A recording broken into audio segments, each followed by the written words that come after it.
ఆకాశవాణి ప్రాంతీయ వార్తలు చదువుతున్నది కె సుగుణ. ముఖ్యాంశాలు: ఆంధ్రప్రదేశ్లోని 3 పారిశ్రామిక కారిడార్లను అభివృద్ది చేసేందుకు కేంద్ర రాష్ట్ర ప్రభుత్వాలు కృషి చేస్తున్నాయని కేంద్ర మంత్రి పీయూష్ గోయల్ తెలిపారు. ఆంధ్రప్రదేశ్ ముఖ్యమంత్రి నారా చంద్రబాబు నాయుడు ఈరోజు విశాఖపట్టణంలో పర్యటిస్తారు. తెలంగాణ ముఖ్యమంత్రి రేవంత్ రెడ్డి ఈరోజు రాష్ట్ర మంత్రులతో సమావేశమవుతారు. హైదరాబాద్లోని వ్యవసాయ విశ్వవిద్యాలయంలో నిర్వహించే రైతు నేస్తం కార్యక్రమంలో తెలంగాణ ముఖ్యమంత్రి రేవంత్ రెడ్డి ఈరోజు పాల్గొంటారు. అన్నదాత సుఖీభవ కింద రైతులకు 20,000 రూపాయలను ప్రభుత్వం అందజేయనుందని ఆంధ్రప్రదేశ్ జలవనరుల శాఖ మంత్రి డాక్టర్ నిమ్మల రామానాయుడు తెలిపారు.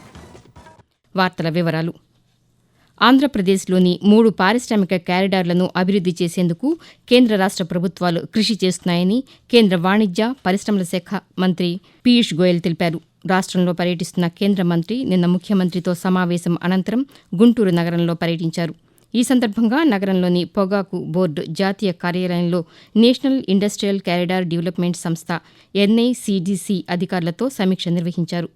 అనంతరం కేంద్ర మంత్రి పాతికేయులతో మాట్లాడుతూ, We have had a review of the 3 industrial parks. Krishnapatnam Park is making rapid progress. Next week, open the tenders for EPC contractors for the other 2 industrial nodes. I have also reviewed the working of Tobacco Board and seen that in the last 4 years, tobacco farmers' income has doubled and exports also have gone up more than 2 times. కాగా తిరుమల శ్రీ వెంకటేశ్వర స్వామివారిని కేంద్ర మంత్రి ఈ ఉదయం దర్శించుకుంటారు. ఆంధ్రప్రదేశ్ ముఖ్యమంత్రి నారా చంద్రబాబు నాయుడు ఈరోజు విశాఖపట్టణంలో పర్యటిస్తారు. ఈ ఉదయం గన్నవరం విమానాశ్రయం నుంచి బయలుదేరి విశాఖ చేరుకుంటారు. అనంతరం బీచ్ రోడ్లో చేపడుతున్న జాతీయ స్థాయి అంతర్జాతీయ యోగా దినోత్సవం ఏర్పాట్లను పరిశీలిస్తారు. తర్వాత యోగా దినోత్సవంపై సంబంధిత అధికారులతో సమీక్ష నిర్వహిస్తారు. మధ్యాహ్నం పీఎం పాలెంలో పార్టీ కార్యకర్తల సమావేశంలో పాల్గొంటారని అధికారులు తెలిపారు. ప్రపంచానికి భారతదేశం అందించిన గొప్ప కానుక యోగా అని ఆంధ్రప్రదేశ్ ముఖ్యమంత్రి నారా చంద్రబాబు నాయుడు తెలిపారు. ఈ నెల 21న విశాఖపట్టణంలో నిర్వహించే జాతీయ స్థాయి యోగా కార్యక్రమంలో ప్రజలు పాల్గొనాలని పిలుపునిచ్చారు. ఈ మేరకు సామాజిక మాధ్యమం X వేదికగా స్పందిస్తూ మనిషి ఆయుష్ను పెంచే యోగా నిత్య జీవన విధానం కావాలన్నారు. ఈ నెల 21న విశాఖపట్టణంలో 11వ ప్రపంచ యోగా దినోత్సవం సందర్భంగా యోగాంధ్ర కార్యక్రమాన్ని భారీ ఎత్తున నిర్వహిస్తున్నామని, ఈ కార్యక్రమంలో ప్రధానమంత్రి నరేంద్ర మోదీ పాల్గొంటున్నారని చెప్పారు. ఈ కార్యక్రమంలో పాల్గొని యోగాను జీవితంలో భాగం చేసుకుందాం, ఆరోగ్యంగా జీవిద్దామని ముఖ్యమంత్రి పిలుపునిచ్చారు. తెలంగాణ ముఖ్యమంత్రి రేవంత్ రెడ్డి ఈరోజు రాష్ట్ర మంత్రులతో సమావేశమవుతారు. హైదరాబాద్లోని రాష్ట్ర సచివాలయంలో జరిగే ఈ సమావేశంలో స్థానిక సంస్థల ఎన్నికల నిర్వహణపై మంత్రులతో ముఖ్యమంత్రి చర్చించనున్నారు. అలాగే రైతు భరోసా నిధుల సమీకరణపై చర్చించే అవకాశముందని ప్రభుత్వ వర్గాలు తెలిపాయి. తెలంగాణలో నిరుద్యోగ యువతలో నైపుణ్యాలు పెంపొందించేందుకు కేంద్ర ప్రభుత్వం నుంచి అవసరమైన సహకారం అందించాలని ముఖ్యమంత్రి రేవంత్ రెడ్డి కోరారు. హైదరాబాద్లోని ముఖ్యమంత్రి నివాసంలో కేంద్ర నైపుణ్యాభివృద్ది శాఖ మంత్రి జయంత్ చౌదరితో నిన్న సమావేశమయ్యారు.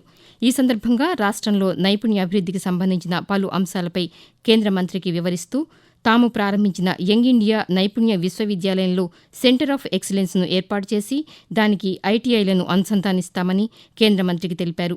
తెలంగాణ చేపట్టే నైపుణ్యాభివృద్ది కార్యక్రమాలకు కేంద్ర ప్రభుత్వం తరపున సహకరిస్తామని ఈ సందర్భంగా జయంత్ చౌదరి హామీ ఇచ్చారు. వ్యవసాయ రంగ అభివృద్దికి రాష్ట్ర ప్రభుత్వం ప్రాధాన్యతను ఇస్తోందని ఆంధ్రప్రదేశ్ వ్యవసాయ శాఖ మంత్రి కె అచ్చెన్నాయుడు అన్నారు. శ్రీకాకుళం జిల్లా టెక్కలి మండల కేంద్రంలో 13 కోట్ల రూపాయలతో నిర్మించనున్న కోనేరు అభివృద్ది పనులకు నిన్న ఆయన శంకుస్థాపన చేశారు. ఈ సందర్భంగా ఆయన మాట్లాడుతూ, రాష్ట్ర ప్రభుత్వం విద్య, వైద్యం, వ్యవసాయం, తాగునీరు, సాగునీటికి అధిక ప్రాధాన్యతను ఇస్తోందని అన్నారు. ఆంధ్రప్రదేశ్లోని విజయవాడ ప్రకాశం బ్యారేజ్ వద్ద కృష్ణానది నుంచి కృష్ణా తూర్పు డెల్టా ప్రధాన కాల్వకు 1000 క్యూసెక్ల నీటిని కేఈ హెడ్ రెగ్యులేటర్ ద్వారా నిన్న విడుదల చేశారు. ఈ కార్యక్రమంలో స్థానిక శాసనసభ్యులు బొండా ఉమామహేశ్వరరావు పాల్గొని నీటిని విడుదల చేశారు. అనంతరం విజయవాడ సెంట్రల్ శాసనసభ్యులు బొండా ఉమామహేశ్వరరావు మాట్లాడుతూ, కృష్ణా డెల్టా రైతుల కోసం విజయవాడ కృష్ణా బ్యారేజ్ మీద నుంచి కృష్ణా డెల్టాకి నీళ్లు వదలటం అనేది స్టార్ట్ చేసాం. కృష్ణా డెల్టాకి సరైన సమయంలో నీళ్లు విడుదల చేయటం అనేది కంటిన్యూగా జరుగుతుంది. రైతులు అడగకుండానే షెడ్యూల్ ప్రకారం ఏదైతే వాళ్ళ జూన్ 15వ తారీఖు ఉందో 15వ తారీఖుకి డెల్టాకి నీళ్లు ఇవ్వటం వల్ల 7,40,000 ఎకరాల పైన ఇవాళ కృష్ణా డెల్టాలో ఉన్న రైతాంగం అంతా కూడా వాళ్ళకి సంతోషం. ఆకాశవాణి ప్రాంతీయ వార్తలు వింటున్నారు. తెలంగాణ ముఖ్యమంత్రి రేవంత్ రెడ్డి హైదరాబాద్ రాజేంద్రనగర్లోని వ్యవసాయ విశ్వవిద్యాలయంలో నిర్వహించే రైతు నేస్తం కార్యక్రమంలో ఈరోజు పాల్గొంటారు. ఈ సందర్భంగా ముఖ్యమంత్రి రైతులతో ముఖాముఖిలో పాల్గొని వారి సమస్యలను అడిగి తెలుసుకుంటారు. ఈ కార్యక్రమ ఏర్పాట్లను వ్యవసాయ శాఖ మంత్రి తుమ్మల నాగేశ్వరరావు నిన్న పరిశీలించారు. ఈ సందర్భంగా ఆయన మాట్లాడుతూ వ్యవసాయ రంగానికి ప్రభుత్వం పెద్దపీట వేస్తోందన్నారు. ఏడాదిన్నరలోనే రైతు సంక్షేమానికి 78,000 కోట్ల రూపాయలను ఖర్చు చేసినట్లు తెలిపారు. వ్యవసాయ విశ్వవిద్యాలయంలో జరిగే ముఖాముఖికి 1,500 మంది రైతులు హాజరవుతారని, ఈ కార్యక్రమాన్ని 1,600 రైతు వేదికల్లో ప్రసారం చేయనున్నట్లు మంత్రి వెల్లడించారు. రానున్న 2 ఏళ్లలో ఆంధ్రప్రదేశ్ రాజధాని అమరావతి నిర్మాణాన్ని పూర్తి చేస్తామని పురపాలక శాఖ మంత్రి పి. నారాయణ తెలిపారు. నెల్లూరులో జరిగిన పలు అభివృద్ది కార్యక్రమాల్లో మంత్రి నిన్న పాల్గొన్నారు. అనంతరం ఆయన మాట్లాడుతూ 50,000 కోట్ల రూపాయలతో అమరావతి నిర్మాణ పనులకు టెండర్లు పిలిచామని చెప్పారు.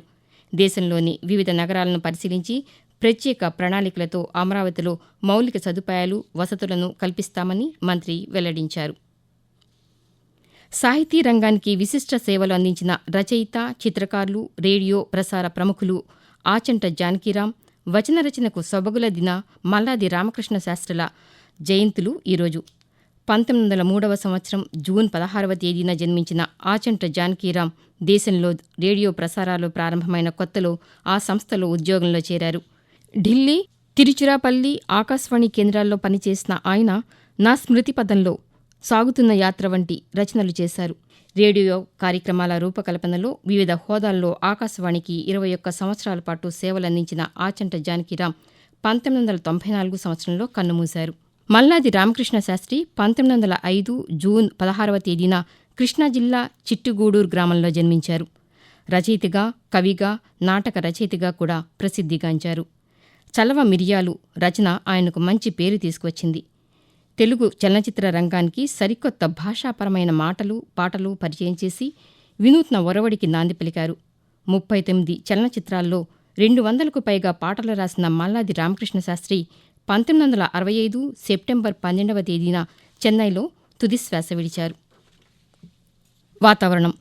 ఆంధ్రప్రదేశ్లోని ప్రస్తుత వాతావరణ పరిస్థితి గురించి అమరావతిలోని భారత వాతావరణ కేంద్రం అధికారి ఎల్. నారాయణ ఆకాశవాణి ప్రాంతీయ వార్తా విభాగానికి వివరిస్తూ, ఉత్తర కోస్తా ఆంధ్రప్రదేశ్ మరియు యానాంలో ఈ రోజు మరియు రేపు తేలికపాటి నుండి ఒక మోస్తరు వర్షాలు లేదా ఉరుములతో కూడిన జల్లులు కొన్ని చోట్ల కురిసే అవకాశం ఉంది. భారీ వర్షాలు 1 లేదా 2 చోట్ల కురిసే అవకాశం ఉంది.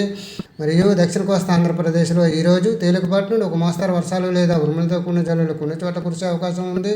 మరియు రాయలసీమలో తేలికపాటి నుండి ఒక మోస్తరు వర్షాలు లేదా ఉరుములతో కూడిన జల్లులు 1 లేదా 2 చోట్ల కురిసే అవకాశం ఉంది. ప్రాంతీయ వార్తలు ముగించే ముందు ముఖ్యాంశాలు మరొకసారి. ఆంధ్రప్రదేశ్లోని 3 పారిశ్రామిక కారిడార్లను అభివృద్ది చేసేందుకు కేంద్ర రాష్ట్ర ప్రభుత్వాలు కృషి చేస్తున్నాయని కేంద్ర మంత్రి పీయూష్ గోయల్ తెలిపారు. ఆంధ్రప్రదేశ్ ముఖ్యమంత్రి నారా చంద్రబాబు నాయుడు ఈరోజు విశాఖపట్నంలో పర్యటిస్తారు. తెలంగాణ ముఖ్యమంత్రి రేవంత్ రెడ్డి ఈరోజు రాష్ట్ర మంత్రులతో సమావేశమవుతారు.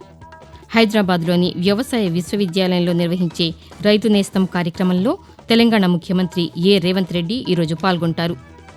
అన్నదాత సుఖీభవ కింద రైతులకు 20,000 రూపాయలను ప్రభుత్వం అందజేయనుందని ఆంధ్రప్రదేశ్ జలవనరుల శాఖ మంత్రి డాక్టర్ నిమ్మల రామానాయుడు తెలిపారు.